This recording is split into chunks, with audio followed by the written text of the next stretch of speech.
Daily Tech News with Elon Smithson. Good morning. Welcome to Daily Tech News. My name is Elon Smithson. Today is Tuesday, June 11th. I had to check that out, but Tuesday, June 11th. Yesterday was big news. Apple's WWDC was on display. They brought Apple Intelligence, a little play on words there, AI, Apple Intelligence, artificial intelligence. It's a thing. So let's dive into it. Let's see what's going on. Let's just get into it. Okay. So we're going to start with Apple's presentation here. I'm not going to play the whole thing, obviously, because it's an hour long, but very cool intro.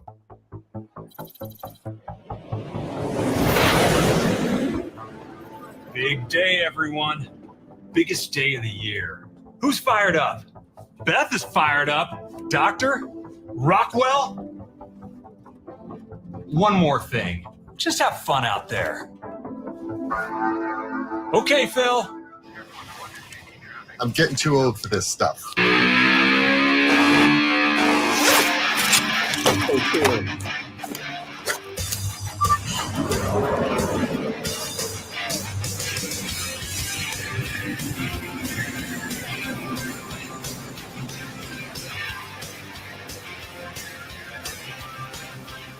Go!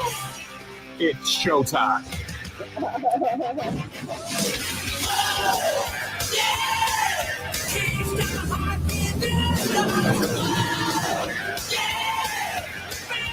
All right, I'm going to stop there before YouTube decides to pull me off. But the intro to that video is epic, and you should watch it. It's super cool.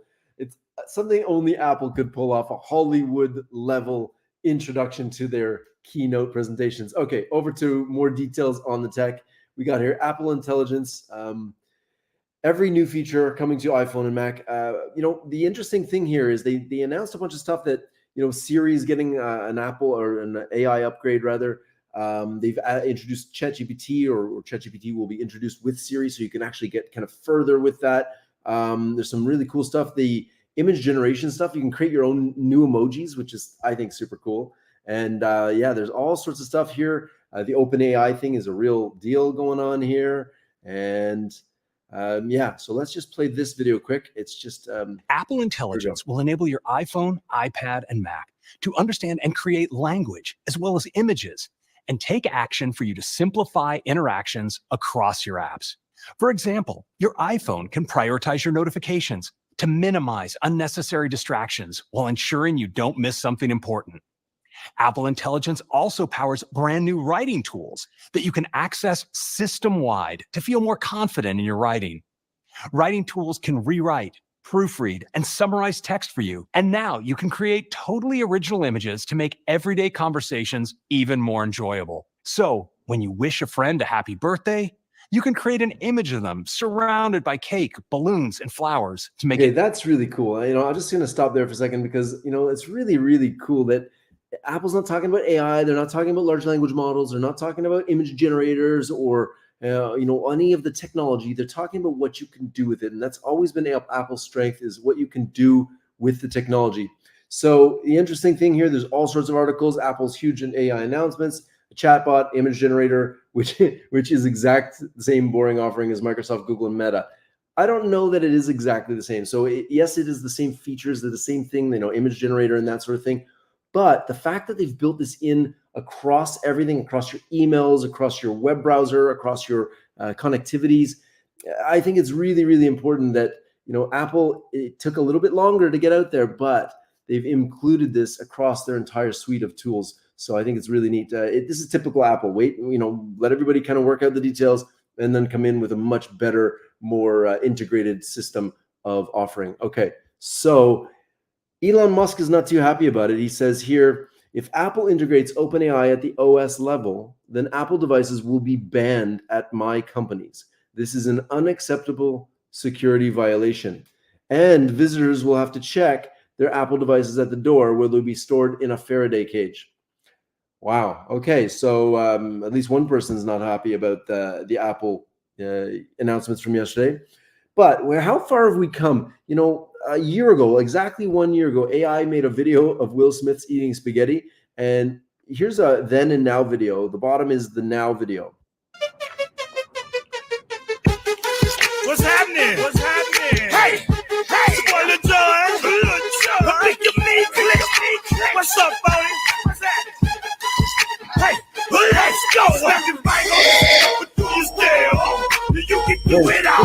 good. Damn, let me see you do it. Will Smith is never one to miss a time to shine. Anyway, I thought that was funny. A little bit of fun for the morning. Okay, so over to this simple logic question stumps even the most advanced AI. And it's interesting here because it says the paper, which is yet to be peer-reviewed, refers to the AI stumping prompt as in the Alice in Wonderland or AIW problem, which is straightforward reasoning. Alice has X brothers. She also has Y sisters. How many sisters does Alice's brothers have? The researchers have tried switching up the X and Y. Basically, it's like, yeah, it's one of those problems that don't make any sense. And so, the problem requires a bit of thought, and it's not exactly bridge troll riddle level hard. The answer is naturally, however, how many sisters Alice has, plus Alice herself. So if Alice has 3 brothers and 1 sister, each brother would have 2 sisters.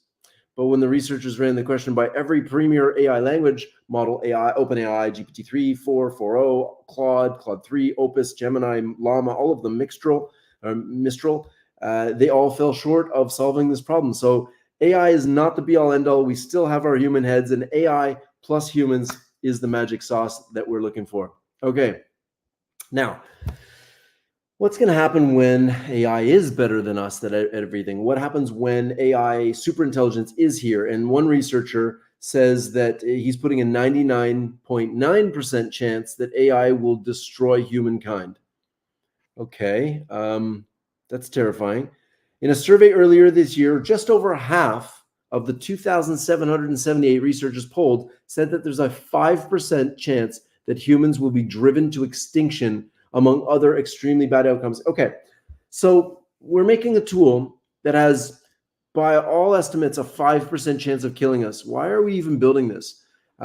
It's interesting. At the same time, 68% said that good outcomes from superhuman AI are more likely than bad ones. Okay. And then we had here Roman Yaplansky, who's really focused on the negatives. And I get it. I have a blog called AI versus Humans, What Could Possibly Go Wrong? And it turns out there's a lot. But I do believe that if harnessed properly, these technologies have a 99.9% chance of making everybody in this world's life better. I hope. Anyway, I'll leave you with that. I'll put the links in the chat so you can dig into that. You can watch the episode. It's Lex Friedman, so you can get in there. Over to 3D and mapping. Look at this. This is stunning. So this is by ESRI, the GIS company, and they're able to take a huge map and then zoom into a building. Like, just the graphics of this are phenomenal. It shows you what years the buildings were built. You can just dive right into anywhere. Check it out. You can go into the road. This is great for city planning, for building construction, all of this, and building better, more livable cities. I thought this was a really, really great use case of the technology. Okay.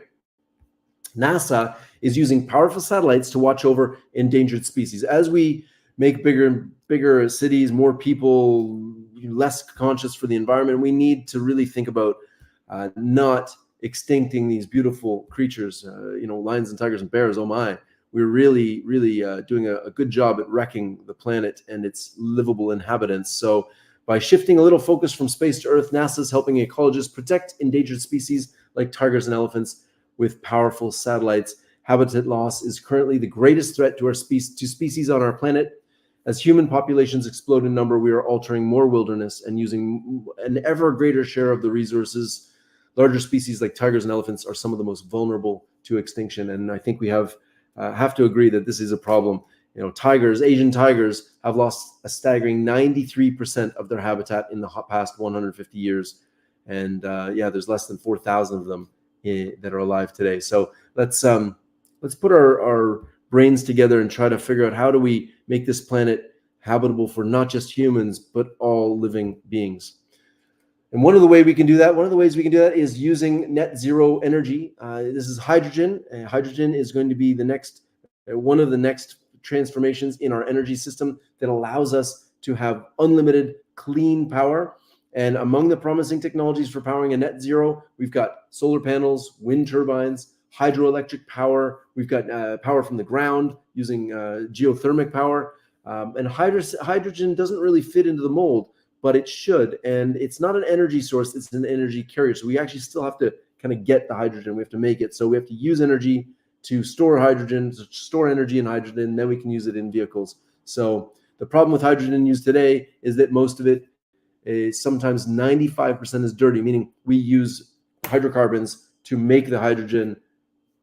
So it's not really clean. So if we can use clean energy and build and make hydrogen on those off times when we have lots and lots of extra power, let's say in the middle of the day when solar power is really, really heavy, we can then create clean energy, store that in the form of hydrogen and power vehicles and all sorts of stuff. Okay, scientists shrink a super laser on a small chip in a world first. Miniaturized lasers are more cost effective to produce, portable, and could power increasing number of applications in the future. And I thought this was really neat because these researchers have built a system integrated chip laser that matches the performance of conventional fiber-based lasers, and it can be smaller, more cost effective.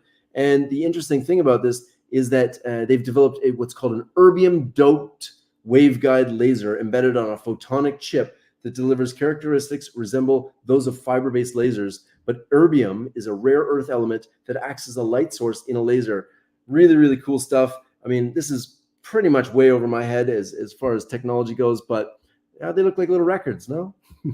I thought that was something cool to share. All right, this is on the far side of crazy. A startup is bringing new hope by reviving frozen bodies. So they want to freeze you. So if you have something wrong with you, let's say cancer or something like this, they want to freeze you, freeze your body, and then paywalls, great. But they want to freeze your body and then thaw you out when a solution is found.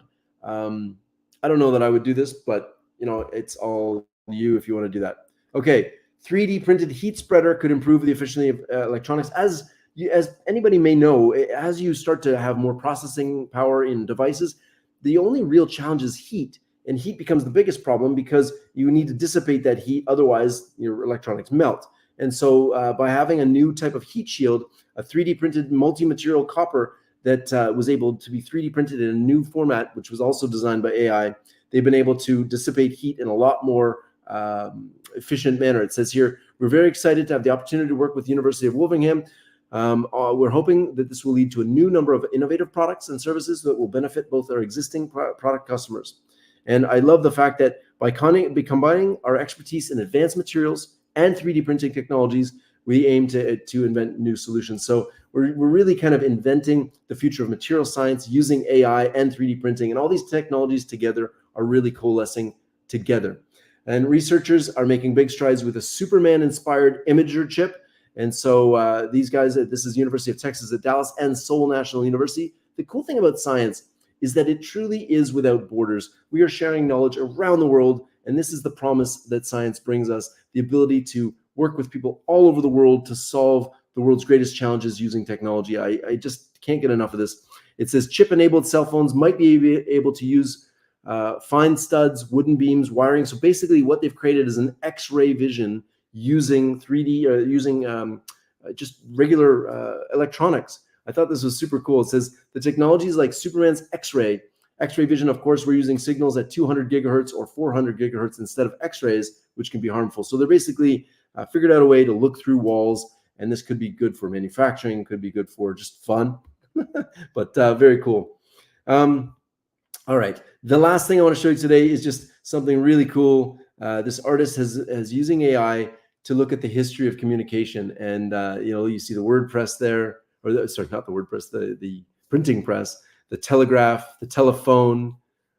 Oh man, the photocopier, the radio, the television, satellites, cell phones, Google, computers, smartphones, and of course, telecommunications chips, 5G. How cool is that in our connected homes? Virtual reality, and then brain-computer interfaces. Wow, that's a lot. I think, this is indicative of what's coming. And here, if you want the information about this, it's fabdream.art. He makes all these amazing art pieces looking at the history, money evolution, evolution of women, external conflicts. It's really a historical look at the evolution of things using AI. And I thought this was great to bring to your attention. I will put the links in the comments of the YouTube video. I hope you have a wonderful day today. This has been Daily Tech News with Alan Smithson. It doesn't get any better than this. Go enjoy your life. Enjoy time with people, because humans plus technology, that's the magic sauce. Peace.